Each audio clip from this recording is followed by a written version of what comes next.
Hello दोस्तों, मैं अंकित सिंह आप सभी लोगों का विजडम हब स्टडी पर स्वागत करता हूं।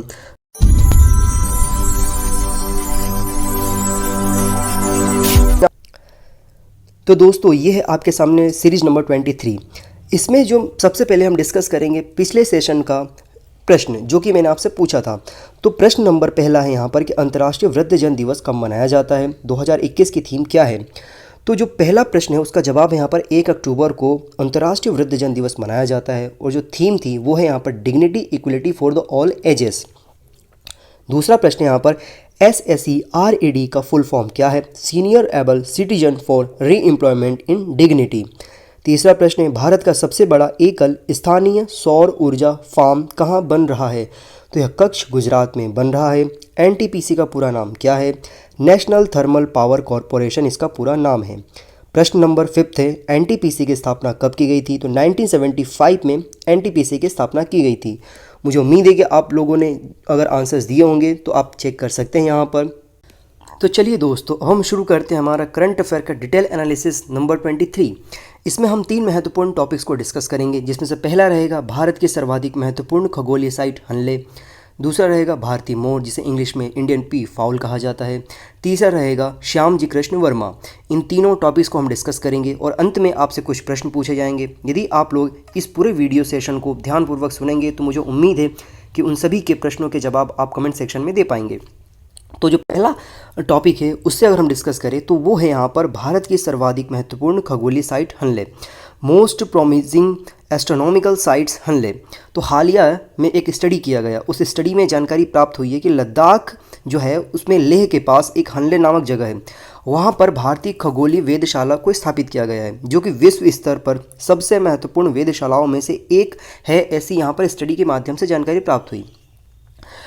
भारतीय खगोलीय वेधशाला ऑप्टिकल, इंफ्रारेड और गामा रे टेलीस्कोप से युक्त है। दुनिया के सबसे ऊंचे स्थानों में से एक स्थित है ये। तो सबसे बड़ी सवाल ये आ जाता है कि वेधशाला होती क्या है बेसिकली। तो वेधशाला के माध्यम से यहाँ पर जो भी एस्ट्रोनॉमिकल चेंजेस आता है उसके बारे में जानकारी एकत्रित की जाती है। लेह में स्थित हनले चिली में अटाकामा रेगिस्तान की तरह शुष्क और एक वर्ष में लगभग 270 रातें ऐसी होती है जब वहाँ का जो आसमान होता है वह काफ़ी साफ और स्पष्ट होता है। इसलिए यह इंफ्रारेड तथा सब ऑप्टिकल खगोल विज्ञान हेतु सबसे महत्वपूर्ण स्थानों में से एक माना जाता है। ऐसा इसलिए क्योंकि जलवाष्प विद्युत चुंबकीय संकेतों को अवशोषित करता है और उसकी क्षमता जो होता है उसे कमज़ोर कर देता है। इस स्थान पर स्पष्ट रातें, न्यूनतम प्रकाश प्रदूषण, बैकग्राउंड एरोसोल कंसंट्रेशन, अत्यंत शुष्क वायुमंडलीय परिस्थितियों और निर्बाध मानसून जैसे कई फायदे यहाँ पर मौजूद दिखाई देते हैं।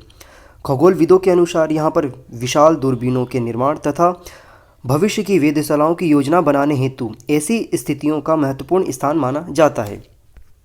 इसके बाद यहाँ पर अगर हम बात करें कि इसके अलावा भारत में और कौन कौन से खगोल शास्त्र के लिए यहाँ पर वेधशालाएं हैं, तो लद्दाख में मराक वेधशालाएं हैं, नैनीताल में देवस्थल और चीन के तिब्बत स्वायत्त क्षेत्र में अली वेधशाला स्थित है। दक्षिण अफ्रीका में साउथ अफ्रीकन लॉर्ज टेलीस्कोप है। टोक्यो विश्वविद्यालय में अटाकामा वेधशाला और चिली में परनल वेधशाला स्थित है। मैक्सिको की राष्ट्रीय खगोलीय वेधशाला है। तो ये बेसिकली वेधशालाएं हैं। अगर हम बात करें यहाँ पर ट्रांस हिमालयन क्षेत्र में, तो ट्रांस हिमालयन क्षेत्र पर्वत का जो हिस्सा है वो तिब्बत हिमालयन क्षेत्र या ग्रेट हिमालयन के उत्तरी में स्थित है, जिसमें काराकोरम, लद्दाख, जास्कर और कैलाश पर्वत की श्रृंखलाएं शामिल हैं। इसे तिब्बत हिमालयन क्षेत्र भी कहा जाता है क्योंकि इन पर्वतमालाओं का अधिकांश भाग तिब्बत में स्थित है। वे हिमालय के सबसे ऊंची पर्वतमालाओं की ओर बढ़ती हैं। इसके केंद्र में लगभग 600 मील लंबा और 140 मील चौड़ा एक पर्वत क्षेत्र भी शामिल है जो पूर्वी एवं पश्चिमी छोर पर 20 मील की चौड़ाई तक सिकुड़ता है। यह मुख्य रूप से नियोजीन और पोलियोजीन युग के ग्रेनाइट और ज्वालामुखी चट्टानों से बना हुआ है। अब यहाँ पर सवाल यह आता है कि नियोजीन और पेलियोजीन क्या है। तो पृथ्वी के भूवैज्ञानिक इतिहास में एक कल्प था जो कि आज से लगभग 2.303 करोड़ वर्ष पहले आरंभ हुआ और 25.88 लाख वर्ष पहले इसका अंत हो गया। तो इस पूरे समय काल को यहाँ पर कहा जाता है नियोजीन कल्प या नियोजीन पीरियड। नेक्स्ट है जो कि पेलियोजीन युग मतलब पेलियोजीन इपोक, जिसे पूरा नूतन युग भी कहते हैं। पृथ्वी के भूवैज्ञानिक इतिहास का यह एक भूवैज्ञानिक युग है जो आज से लगभग 6.6 करोड़ वर्ष पहले आरंभ हुआ और 5.6 करोड़ वर्ष पहले तक यह चला। फिर आपका जो नेक्स्ट टॉपिक है वो है यहाँ पर भारतीय मोर, इंडियन पी फाउल या इंडियन पीकॉक। तो ये न्यूज़ में क्यों है? पहली बात तो देखिए, ये न्यूज़ में इसलिए है कि पहली बात तो ये है कि ये भारत का राष्ट्रीय पक्षी है, और दूसरी बात ये है कि हाल ही में क्या हुआ कि केरल में कुछ दुर्घटनाग्रस्त हो गया, घटनाओं की वजह से यहाँ पर जो मोर है, पी फाउल है, उनकी मृत्यु हो गई। तो पी फाउल क्या होता है? पहली बात तो पी फाउल मोर की जो विभिन्न प्रजातियां होती हैं उनके समूह को यहाँ पर पी फाउल कहा जाता है। तो नर मोर को यहाँ पर पीकॉक कहा जाता है और मादा मोर को यहाँ पर पीहन कहा जाता है।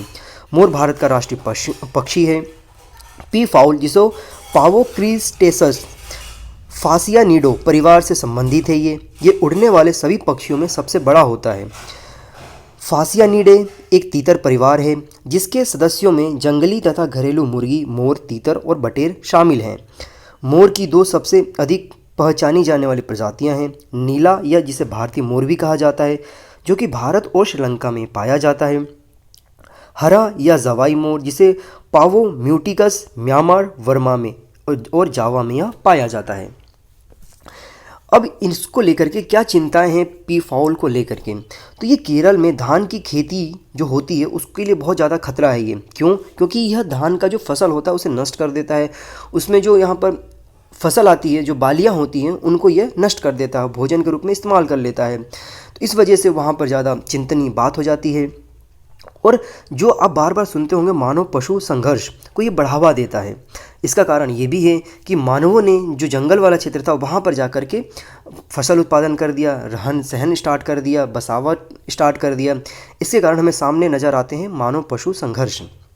मोर की बढ़ती आबादी वायुमंडल का जो परिवर्तन है, जलवायु परिवर्तन है, उसकी ओर भी एक संकेत देता है। ये शुष्क परिस्थिति की में बढ़ने और पनपने के लिए जाना जाता है। और जो आपका केरल वाला हिस्सा होता है यहाँ पर हमेशा से एवरग्रीन फसल पाई जाती है, एवरग्रीन फॉरेस्ट पाए जाते हैं यहाँ पर। इस वजह से ये ज़्यादा लाभदायक है इनके प्रजनन के लिए भी। अगर हम बात करें मोर की तो यह IUCN के जो लिस्ट है उसमें यह कम चिंताजनक श्रेणी में रखा गया है क्योंकि इनके नंबर्स धीरे धीरे बढ़ रहे हैं। वन्य जीव संरक्षण अधिनियम 1972 में अनुसूची 1 में से रखा गया है।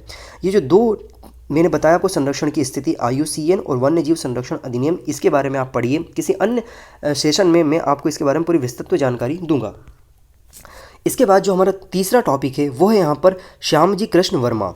तो श्यामजी कृष्ण वर्मा क्यों चर्चा में है? पहली बात तो ये है। दूसरी बात है कौन ये? तो अगर हम बात करें श्यामजी कृष्ण वर्मा चर्चा में, तो प्रधानमंत्री नरेंद्र मोदी जी के द्वारा इनको 4 अक्टूबर 2021 को श्रद्धांजलि अर्पित किया गया इनके लिए। तो यह एक क्रांतिकारी स्वतंत्रता सेनानी हैं। अगर हम इनके बारे में बात करें तो श्यामजी कृष्ण वर्मा का जन्म 4 अक्टूबर 1857 को गुजरात के कच्छ जिले के मांडवी शहर में हुआ था। वे संस्कृत और अन्य भाषाओं के विशेषज्ञ माने जाते रहे हैं। संस्कृत भाषा में उनके गहरे ज्ञान ने ऑक्सफोर्ड विश्वविद्यालय में एक विषय के प्रोफेसर मोनियर विलियम्स का ध्यान आकर्षित किया। वह बाल गंगाधर तिलक, स्वामी दयानंद सरस्वती और हर्बर्ट स्पेंसर से प्रेरित थे। इन्होंने लंदन में Indian home rule society, Indian house और द इंडियन सोशियोलॉजिस्ट की स्थापना की थी। इंडियन होम रूल सोसाइटी और इंडियन हाउस में ब्रिटेन के युवाओं को भारत में अपने ही प्रतिनिधियों के खिलाफ क्रांतिकारी गतिविधियों हेतु प्रेरित करने की दिशा में इन्होंने कार्य किया था। भारतीय होम रूल सोसाइटी के माध्यम से इन्होंने भारत में ब्रिटिश शासन की आलोचना की थी। श्यामजी वर्मा बॉम्बे आर्य समाज के पहले अध्यक्ष बने। उन्होंने वीर सावरकर को प्रेरित किया जो कि लंदन में इंडियन हाउस के सदस्य थे। वर्मा ने भारत के कई राज्यों में दीवान के रूप में भी कार्य किया। स्वामी दयानंद सरस्वती हिंदू सुधार संगठन समाज जो कि आर्य समाज था उसके संस्थापक थे। इसके बाद वर्मा ने लंदन में बैरिस्टर थे। वर्ष 1905 में उन्हें औपनिवेशिक सरकार के खिलाफ लेख लिखने के लिए देशद्रोह के आरोप में इनर टेम्पल द्वारा वकालत करने पर रोक लगा दी गई थी। यह कदम महत्वपूर्ण था क्योंकि honourable society of the inner temple London में बैरिस्टर और जजों के लिए 4 पेशेवर संघों में से एक है। वर्मा को वर्ष 1909 में इनर टेम्पल से हटा दिया गया था। उनकी मृत्यु के कई वर्षों बाद वर्ष 2015 में इस निर्णय पर फिर से विचार किया गया और उन्हें हटाए जाने के निर्णय को सर्वसम्मति से अनुचित माना गया तथा गवर्निंग काउंसिल ने माना कि वर्मा के मामले में पूरी तरह से निष्पक्ष सुनवाई नहीं हुई थी। अंग्रेजों द्वारा आलोचना किए जाने के बाद उन्होंने अपने समस्त कार्य इंग्लैंड से पेरिस स्थानांतरित कर दिया और अपने आंदोलन को जारी रखा। प्रथम विश्व युद्ध जो कि 1914 से 1918 के मध्य हुआ के बाद वह स्विट्जरलैंड से जिनेवा चले गए और अपना शेष जीवन वहीं पर बिताया। 30 मार्च 1930 को इनका निधन हो गया था। तो दोस्तों, अब मैं आपसे कुछ प्रश्न पूछूंगा जो कि इन 3 विषयों से संबंधित रहेंगे। इन प्रश्नों के जवाब आप मुझे कमेंट सेक्शन में दीजिएगा। मुझे उम्मीद है कि यदि आप लोगों ने इस वीडियो सेशन को पूरे ध्यानपूर्वक सुना होगा तो इनके जवाब आप कमेंट सेक्शन में अच्छे से दे पाएंगे। पहला प्रश्न यहाँ पर, भारतीय खगोलीय वेधशाला हनले कहाँ स्थित है? अली वेधशाला कहाँ स्थित है? नियोजीन तथा पैलियोजीन क्या है, इसे आप लिख के बताएंगे। मोर की विभिन्न प्रजातियों के समूह को क्या कहा जाता है? श्यामजी वर्मा ने Indian homo society house the Indian sociologist की स्थापना कहाँ की थी? श्यामजी वर्मा बॉम्बे में किस समाज के पहले अध्यक्ष बने? मैं इन सभी प्रश्नों के जवाब जो हमारा नेक्स्ट वीडियो रहेगा उसमें मैं प्रोवाइड कराऊंगा। दोस्तों, आप लोगों को यह करंट अफेयर का सीरीज प्रतिदिन शाम को 7 बजे YouTube channel wisdom of study पर प्राप्त होगा। इसे आप देखिए और अपने दोस्तों के साथ जरूर शेयर करिए। दोस्तों, इस वीडियो को यदि आप फेसबुक पर देख रहे हैं, यूट्यूब पर देख रहे हैं, इंस्टाग्राम पर देख रहे हैं, जहां भी देख रहे हैं, आप इस वीडियो के लिंक को अपने दोस्तों के साथ वाइडली शेयर करिए। चलिए फिर से मुलाकात होगी। Have a good day. जय हिंद, जय भारत।